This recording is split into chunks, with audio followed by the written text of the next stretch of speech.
കോൺഗ്രസിന്റെ രാഷ്ട്രീയം പഠിച്ചൊരാളാണ്. അപ്പോൾ 2006 മുതൽ എനിക്കൊരു PhD ഒന്നും ഇതുവരെ കിട്ടിയിട്ടില്ല. PhD കിട്ടണമെങ്കിൽ, എനിക്ക് തരണമെങ്കിൽ കോൺഗ്രസ് പോളിറ്റിക്സിനെ കുറിച്ച് എനിക്ക് ഒരു PhD കിട്ടാൻ ഒരു യോഗ്യതയുണ്ട്. കോൺഗ്രസിന്റെ ഒരു സെറ്റ് രീതിയാണ്. തോൽക്കാൻ പോകുന്ന ഒരു ഇലക്ഷൻ ആണെങ്കിൽ അതിന്റെ ഒരു 10-12 ദിവസം മുമ്പേ ഒരു പുതിയ നെറേറ്റീവ് സെറ്റ് ചെയ്യാൻ ഒരു വലിയ ശ്രമം നടത്തും. എങ്ങനെയെങ്കിലും തെലങ്കാനയിൽ അവർ തോൽക്കാൻ പോവായിരുന്നു, നടത്തിയൊരു നെറേറ്റീവ്. എന്തായിരുന്നു നെറേറ്റീവ്? BRS BJPന്റെ ഒപ്പമാണ്. അവിടെ നടന്നു. കാരണം അവിടെ BJP റെസ്പോണ്ട് ചെയ്തില്ല. അതുപോലെ 2014 നിങ്ങൾ തന്നെ ഇന്ന് പരിശോധിച്ചു, നിങ്ങൾ റിസർച്ച് ചെയ്തു. മാധ്യമത്തോട് ഞാൻ റിസർച്ച് ചെയ്യാൻ അഭ്യർത്ഥിക്കുന്നു.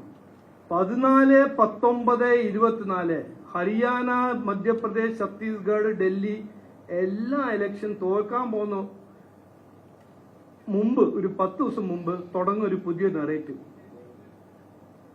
അതിന്റെ ആദ്യത്തെ ഭാഗമാണ് ഈ CPM BJPന്റെ B ടീമാണ്. രണ്ടാമത്തെ ഭാഗമാണ് രാജീവ് ചന്ദ്രശേഖർ സ്വത്ത് അസറ്റ്സ് ഡിസ്ക്ലോസ് ചെയ്യുന്നില്ല.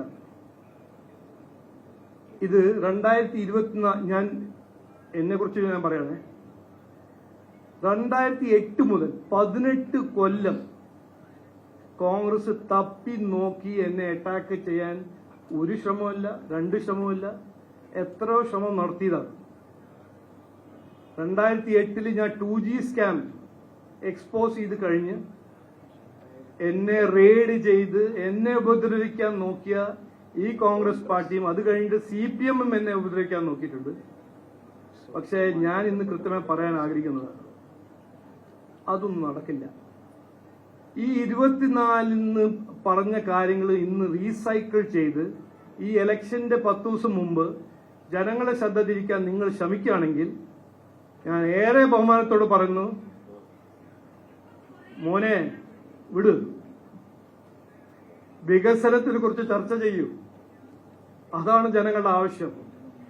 എന്റെ വീട്, എന്റെ മോട്ടോർ സൈക്കിൾ, എന്റെ ഇൻകം ടാക്സ്, എന്റെ ഭാര്യ, എന്റെ മറ്റേത് ഇഷ്യൂ ആണെങ്കിലും അതിനെക്കുറിച്ച് ചർച്ച ചെയ്യാൻ ഞാൻ തയ്യാറാണ്. 24 നിങ്ങൾ ഇത് റേസ് ചെയ്ത ഇഷ്യൂ ആണ്. 2 കൊല്ലം നിങ്ങൾക്കുണ്ടായിരുന്നു, ഒന്നും ചെയ്തില്ല. അപ്പോ ഈ ഒരു നുണ പ്രചരണമെല്ലാം നടത്തി ജനങ്ങളെ ശ്രദ്ധ തിരിക്കാനോ എന്നെ പേടിപ്പിക്കാൻ നോക്കണ്ട, BJPനെ ഭീഷണിപ്പെടുത്താൻ നോക്കണ്ട. അതൊന്നും നടക്കില്ല. നിങ്ങൾക്ക് സത്യസന്ധയായിട്ട് മത്സരിക്കണമെങ്കിൽ മത്സരിക്കുക, അല്ലെങ്കിൽ വേണ്ടാത്ത കാര്യങ്ങൾ ചെയ്ത് തോൽക്കുക. തോൽക്കും എന്ന് 100% പേടികൊണ്ടാണ് ഈ ഒരു പുതിയ തന്ത്രം, ഒരു പുതിയ രീതി കോൺഗ്രസിന്റെ. പുതിയ രീതിയല്ല, പഴയ രീതി. പക്ഷെ ഈ ഇലക്ഷനിലൊരു ഇൻട്രൊഡക്ഷൻ ഞാൻ കൃത്യമായ മാധ്യമ സുഹൃത്തോട് വഴി ഞാൻ എല്ലാവരോടും പറയാൻ ആഗ്രഹിക്കുന്നു. 2004 എന്നെ തോൽപ്പിച്ചത് കോൺഗ്രസും CPM അവരുടെ ഒരു അന്ധധാരണ. പിന്നെ അവർ ഈ സൃഷ്ടിച്ചൊരു നെറേറ്റീവ്. ഇന്നും ആ കേസ് അലൈവാണ് ക്രിമിനൽ കോർട്ടിൽ. കോൺഗ്രസിന്റെ സ്ഥാനാർത്ഥി പറഞ്ഞു, ഞാൻ സമുദായ നേതാക്കന്മാർക്ക് കാശ് കൊടുത്തിട്ടാണ് ജയിക്കാൻ പോകുന്നത്.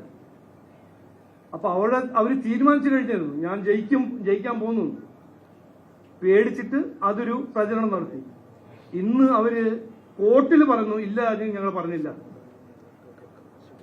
അപ്പോ ഇന്ന് രാവിലെ ഞാൻ പ്രചരണത്തിന് പോകുമ്പോൾ മാധ്യമ സുഹൃത്ത് എന്നെ കണ്ടു, ഇതിനെക്കുറിച്ചൊന്ന് പറയണം എന്ന് പറഞ്ഞു. ഞാൻ എന്റെ വീടോ എന്റെ ഇൻകം ടാക്സോ ഇതിനെക്കുറിച്ച് കോൺഗ്രസിന് എന്തെങ്കിലും ഉണ്ടെങ്കിൽ കോർട്ടിൽ പോവുക, പരാതി ഫയൽ ചെയ്യുക. ഞാൻ തയ്യാറാണ് അതിനെ ഡിഫെൻഡ് ചെയ്യാൻ.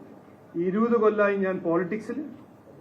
ഒരു ഒറ്റ ബ്ലാക്ക് മാർക്ക് എന്റെ പൊളിറ്റിക്കൽ റെക്കോർഡിൽ ഇല്ല. കോൺഗ്രസ് പറഞ്ഞാലോ, കോൺഗ്രസ് ഒരു നുണ പറഞ്ഞാൽ അതിലൊരു മാറ്റം വരാൻ പോകുന്നില്ല എന്ന് ഞാൻ കൃത്യമായി പറയാൻ ആഗ്രഹിക്കുന്നു. നന്ദി. അത് അവര് പറഞ്ഞു, ആരോപിക്കട്ടെ. അത് ആദ്യം പറഞ്ഞതല്ലേ, 24 ലോക്സഭാ ഇലക്ഷനിൽ ഇതന്നെയാണ് അവര് പറഞ്ഞത്. 100%. അതിൽ സംശയമുണ്ടോ? രണ്ടുപേരും പേടിക്കുന്നുണ്ട്. ഞങ്ങളിപ്പോ 0 ഉയർന്നു വരുമ്പോൾ 2 പേരുടെ വോട്ടാണ് നമ്മൾ കിട്ടുന്നത്. ഇപ്പോ ധർമ്മടവും പരവൂരും 2 സ്ഥലത്ത് പോയല്ലോ, ഞങ്ങള് അദാലത്ത് ചെയ്തല്ലോ. അവിടെ ക്ലിയർ അല്ലേ? 20 കൊല്ലായി കുത്തിയിരിക്കുന്ന ഒരു MLA ഒന്നും ചെയ്തിട്ടില്ല. മുഖ്യമന്ത്രിന്റെ ഒരു നിയോജക മണ്ഡലത്തിലും ജനങ്ങൾക്ക് കുടിവെള്ളമില്ല, ഇലക്ട്രിസിറ്റി ഇല്ല എന്ന് പറയുമ്പോൾ മതിയായി എന്ന് അവര് പറഞ്ഞു. അത് പേടിച്ചിട്ടുണ്ട്, അതിലൊരു സംശയമല്ല. അല്ലെങ്കിൽ എന്തിനാണ് ഈ ഇപ്പൊ ഒരു 15 ദിവസം മുമ്പ് എന്തിനാണ് ആരാണ് B ടീം ആരാണ് C ടീം എന്ന് പറഞ്ഞ് നടക്കുന്നത്? അത് നിങ്ങൾ ചോദിക്കണം. പെട്ടെന്ന് എന്താണ് ഈ B ടീം ആണെങ്കിൽ B ടീം തീരുമാനിക്കേണ്ടത് 1 കൊല്ലം മുമ്പേ അല്ലേ? അല്ല, നോക്കൂ, ഈ 2 പാർട്ടിയും രണ്ടല്ല ഒന്നാണ് ഞങ്ങൾ ആദ്യം മുതൽ പറഞ്ഞതാണ്. അപ്പൊ അവര് ഞങ്ങളെ തോൽപ്പിക്കാൻ എന്തും ചെയ്യും, ഏത് ലെവലിൽ വരെയും പോകും. അതില് ഒരു സംശയമില്ല.